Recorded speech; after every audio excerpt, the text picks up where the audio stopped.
Once upon a time, I joined the Army. It wasn't anything anyone who knew me thought I would do, or anything that I thought I would do, but I thought it would be interesting, cool even. I joined the reserves just to see if I could do basic training. Then I found out about a full-time job in my unit orderly room, then another, and so on. Before I knew it, I had a career. I was a single parent, my job put a roof over our heads, food on the table, and gave us a good life. I remember in the early days going to the mess and seeing retired senior NCOs hanging around, waiting for former colleagues to show up so they could have someone to talk to about times past. How sad, I thought. Hope I never get to be like that. The Army is what I do after all, not who I am. And I was busy taking care of my son, doing my work, and living up to everyone's expectations. Then I found myself 20 years down the road. My son was all grown up. I was remarried. Retirement was starting to peek up over the horizon.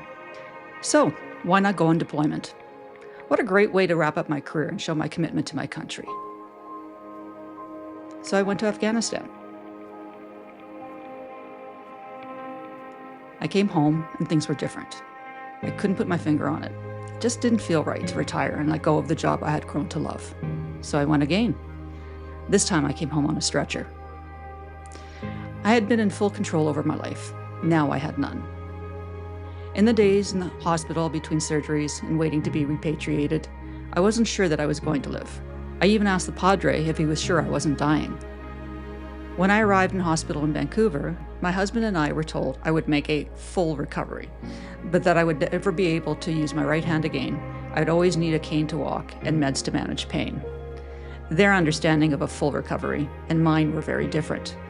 My husband was so upset. And I told him, well, they don't know me, do they? Over the next 3 years, there was the recovery from my physical injuries and the realization that I was dealing with psychological injuries that weren't going to go away on their own.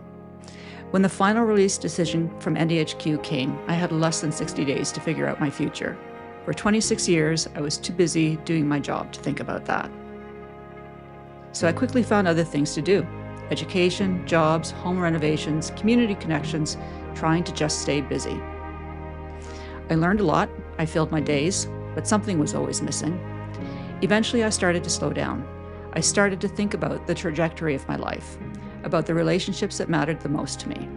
I started to think about myself, my feelings, my values, who I've been and who I was becoming. For the first time, I started to think about my authentic self and who that was. I stopped blaming myself and others for the decisions that were made, the opportunities that were missed, or the accidents of fate that changed my life's direction. This story doesn't have a happily ever after, but I do know that I'm really enjoying getting to know who the authentic Connie is. And I'm looking forward to letting the world get to know her too.